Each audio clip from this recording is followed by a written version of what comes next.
Film diawali dengan memperlihatkan Xin Yuan, anak sebatang kara yang dipungut oleh Master Shaolin karena semua keluarganya dihabisi penjahat.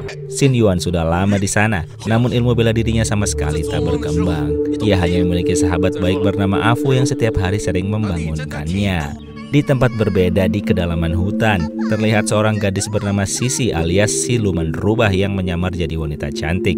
Ternyata, ia dipelihara oleh seorang petapa sakti bernama Bimei. Sisi sudah tobat sebagai siluman jahat hingga ia mengabdikan diri pada Bimei yang sekarang telah menjadi gurunya. Dan mereka memiliki misi untuk membasmi para siluman jahat dalam perjalanan hidupnya. Kembali ke kuil Shaolin, di mana sang master sedang dikerumuni para warga yang datang melaporkan kehilangan sanak familinya. Semua merasa aneh dan menduga ini adalah ulah siluman jahat yang mulai merajalela. Tak lama kemudian, Xin Yuan datang ingin melihat apa yang sedang terjadi.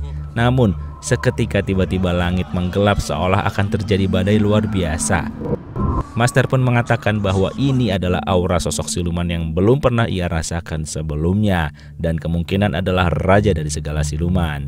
Sementara itu, di tempat berbeda alias di sebuah puncak, Bimei mengatakan pada Sisi yang penasaran bahwa aura badai ini berasal dari raja para siluman yang masih dalam proses menetas. Jika berhasil bangkit, tak akan ada yang bisa mengalahkannya kecuali seorang pemuda bernama Xin Yuan. Bimei pun memberi ciri-ciri penting pada Sisi sambil menyuruhnya untuk melacak keberadaan Xin Yuan yang juga memiliki ciri yang tak kalah penting, yaitu tanda lahir berbentuk naga di dadanya.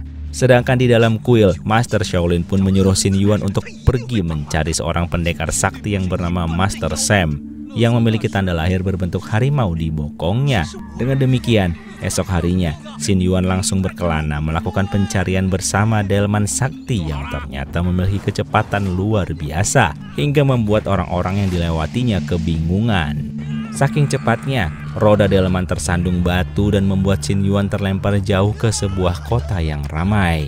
Belum sempat mencari-cari, Xin Yuan tiba-tiba dibawa pergi oleh Sisi yang telah berhasil melacaknya dengan lihai lalu membawanya ke sebuah gubuk terbengkalai. Tanpa berlama-lama, Sisi langsung mencari tanda lahir naga di dada Xin Yuan untuk memastikan kebenaran info dari gurunya.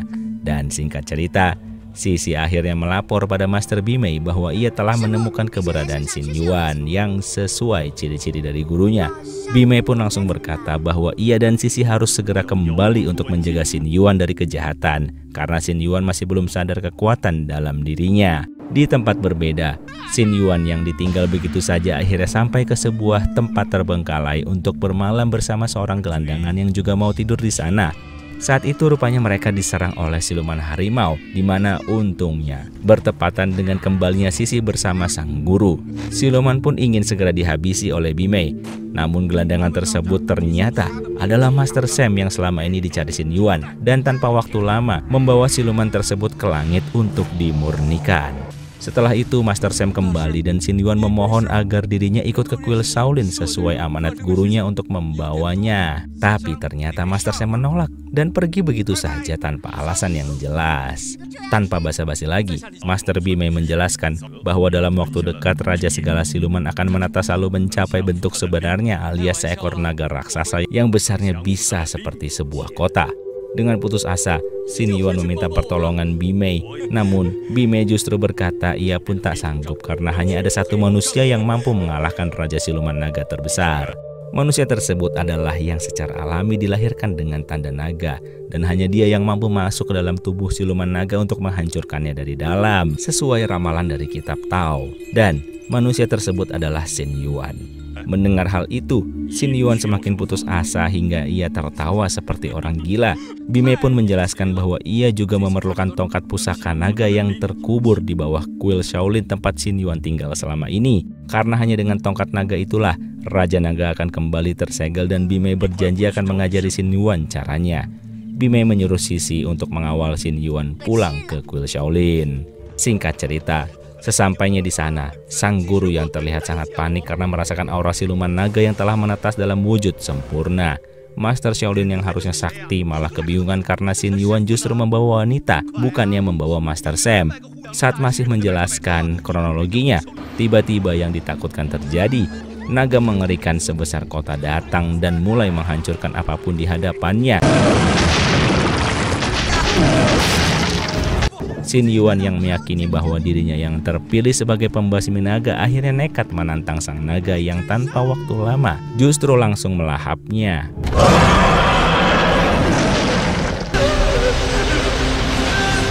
Nah, sesampainya di dalam perut naga, rupanya Xin Yuan sebagai yang terpilih masih bisa tetap hidup, dan di sana ia justru menemukan tongkat naga yang tanpa sengaja termakan dan telah membuat seekor ular kecil bertransformasi menjadi raja siluman naga, hingga energi intinya pun berwujud seperti manusia. Disitulah inti siluman langsung mengenali tanda lahir naga yang dimiliki oleh Xin Yuan, karena hanya Xin Yuan lah yang mampu mencabut tongkat pusaka naga yang selama ini tertanam padanya. Inti siluman memohon agar Xin Yuan mencabut walaupun ia harus mati karena dirinya telah menyebabkan banyak kehancuran dalam waktu singkat. Xin Yuan pun dengan terpaksa mencabut sekuat tenaga hingga singkat cerita semua telah usai, di mana semua warga berterima kasih pada Xin Yuan yang telah menyelamatkan satu kota dari serangan naga terbesar. Tapi rupanya masalah sebenarnya belum selesai. Ternyata Bimei merebut tongkat naga karena selama ini ia adalah orang jahat yang ingin menguasai tongkat tersebut. Karena setelah itu, Bimei tinggal menghabisi Xin Yuan yang terlahir dengan tanda naga sehingga dirinya mendapat kekuatan dan keabadian. Hal itu disaksikan jelas oleh Sisi yang selama ini tertipu dan mengira gurunya adalah orang baik. Tanpa waktu lama, Bimei langsung bergabung dengan energi spiritual tongkat naga hingga merubah wujudnya menjadi siluman naga dengan wujud sesungguhnya. Dan langsung melancarkan serangan pada Xin Yuan yang rupanya Sisi melindunginya hingga dirinya pun terkena serangan dan sekarat sambil dipeluk dan ditangisi oleh Xin Yuan yang baru saja menaruh rasa pada Sisi. Usai menangis, Xin Yuan menyerang dengan emosional hingga dihajar dan dihempaskan ke langit oleh Bimei hingga menyentuh awan. Dan saat terpedih itulah kekuatan naga dari tanda lahir yang selama ini terpendam akhirnya bangkit hingga auranya bersinar keemasan.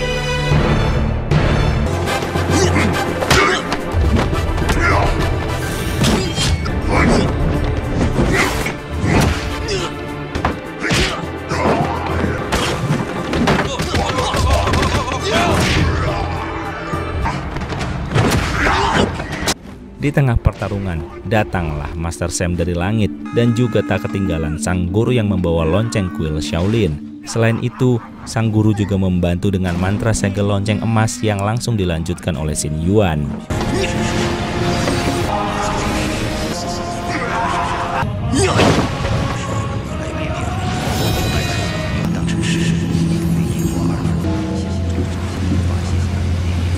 Dan pada akhirnya, energi siluman naga dan wadahnya telah disegel rapi dalam bentuk patung keemasan yang singkat cerita.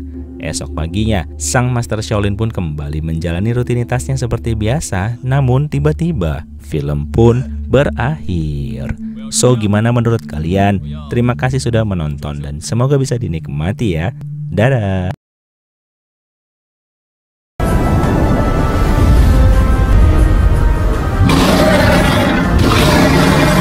Awal film diperlihatkan seorang gadis muda bernama Ling yang dengan gembiranya menuju sebuah kuil Shaolin tertua dan terbesar di ibu kota kerajaan. Tujuannya tak lain adalah untuk menemui teman pria semasa kecilnya di mana mereka sudah berjanji untuk menikah saat keduanya dewasa. Namun sayangnya, si pria saat ini telah menjadi seorang biksu. So, saat sampai di kuil Shaolin, para biksu cilik pun melarangnya untuk masuk lebih dalam. Tapi ternyata Ling bukanlah gadis biasa karena dengan mudahnya ia memberi pelajaran pada biksu cilik dalam sekejap. Saat ia merasa sudah menang sambil menginterogasi, rupanya biksu cilik menendangnya hingga Ling terbang ke langit dan jatuh tepat di hadapan Hui yang sedang diperebutkan para wanita sehat. Ya, Ling mendarat dengan selamat sehat tanpa kurang apapun. Hui terkejut dengan kedatangan Ling yang langsung mengingatkan janji masa kecil mereka. Setelah itu, Ling membereskan para wanita yang memperebutkan calon suaminya itu, sementara Hui sendiri sudah kabur entah kemana. Kemudian para biksu cilik pun kembali datang dengan persenjataan, namun lagi-lagi mereka semua bukan tandingan Ling. So, dengan demikian, Ling pun diantar ke dalam kuil untuk menemui Hui. Setelah masuk, Ling langsung menerobos seorang diri hingga akhirnya ia dengan pede mendekati seorang biksu yang disangka Hui. Padahal, itu adalah kepala biksu alias gurunya Hui. Melihat kenakalan Ling, kepala biksu pun mengurungnya di dalam lemari. Tak lama kemudian, para bocah biksu datang untuk melapor Tapi saat itu mereka melihat lemari yang bergoyang sendiri. Menyangka di dalamnya ada siluman, para bocah pun menunjukkan kekuatan aslinya. Satu persatu mengeluarkan jurus spesialisasinya masing-masing, hingga akhirnya lemari besar tersebut melayang ke arah kepala biksu yang tak mau kalah menunjukkan kekuatannya. Namun ya, ternyata ia tak kuat menopang beratnya lemari sendiri, hingga para biksu cilik pun ikut membantu, walaupun pada akhirnya lemari pun hancur bertepatan dengan datangnya Hui. Namun anehnya, bertepatan dengan itu pula datang gelombang misterius hingga menyebabkan pusaka tongkat naga yang telah disimpan ikut melayang. Hui pun langsung berusaha menangkap, tapi ternyata tongkat naga sangat rapuh hingga perlahan retak, dan saat itu dalam sekejap Hui dibawa ke dimensi lain yang memperlihatkan Raja Iblis akan segera bangkit menguasai bumi dengan hancurnya tongkat naga yang rapuh dimakan usia.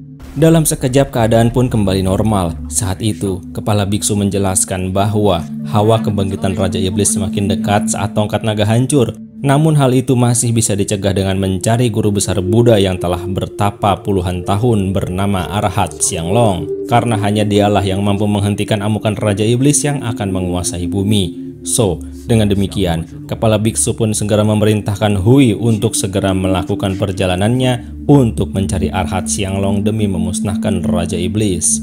Singkat cerita, keesokan paginya, Hui pun akan memulai petualangannya, tapi lagi-lagi Ling yang sudah cinta mati menghalangi kepergian Hui dalam rangka mengemban misi menyelamatkan dunia. Tapi dengan kesabaran, akhirnya Hui berhasil meyakinkan Ling bahwa ia akan baik-baik saja dan akan bertemu kembali jika semua telah selesai. Setelah berjalan sekian lama, tak terasa malam pun tiba saat Hui sampai di daerah perbukitan yang gelap gulita.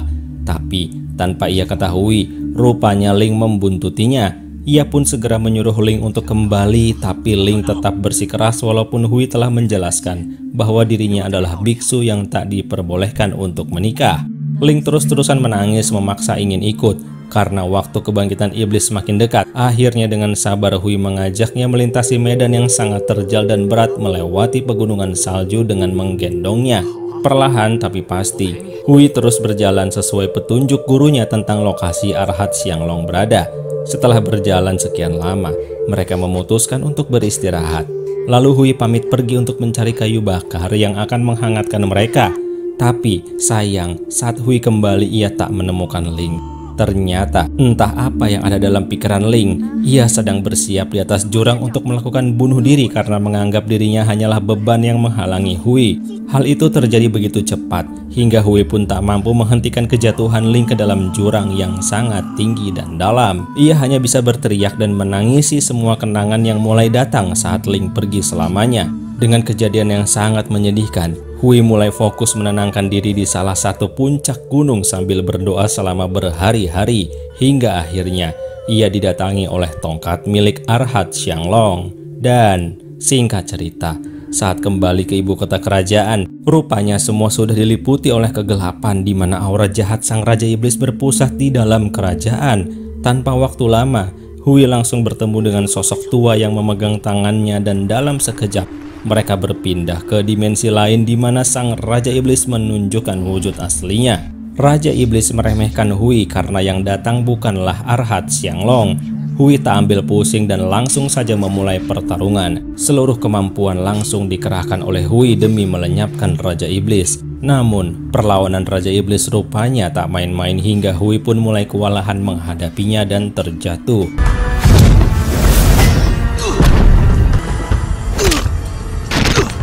Kekuatan Raja Iblis terus berkembang hingga Hui mendapat serangan tanpa wujud dari Raja Iblis yang semakin kuat.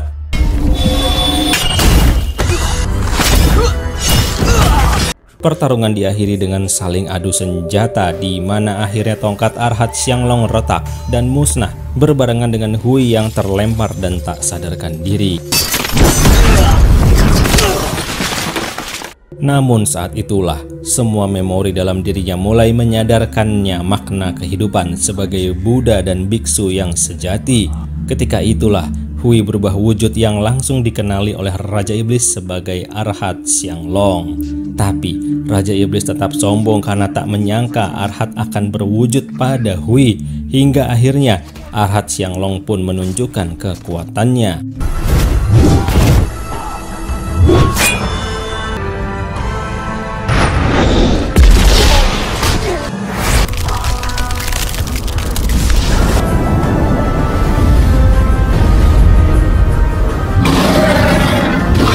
Dan setelah berubah menjadi naga, dalam waktu singkat Raja Iblis yang telah mengerahkan kemampuan maksimalnya pun dengan mudah dilenyapkan. Hingga akhirnya, singkat cerita, keadaan bumi khususnya di ibu kota kerajaan kembali menemukan kedamaian. Kehidupan di kuil Shaolin pun kembali normal, di mana saat ini Hui telah menjadi kepala biksu alias guru besar di kuil Shaolin tersebut. Namun keanehan kembali terjadi. Saat sedang berjalan santai, Hui tiba-tiba dikejutkan dengan kehadiran Ling yang tanpa waktu lama langsung dipeluk oleh Hui.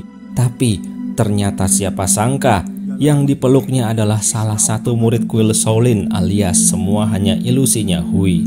Dan ya, setelah itu tentu tiba-tiba film pun berakhir. So, gimana menurut kalian? Terima kasih ya sudah menonton dan semoga bisa dinikmati. Bye.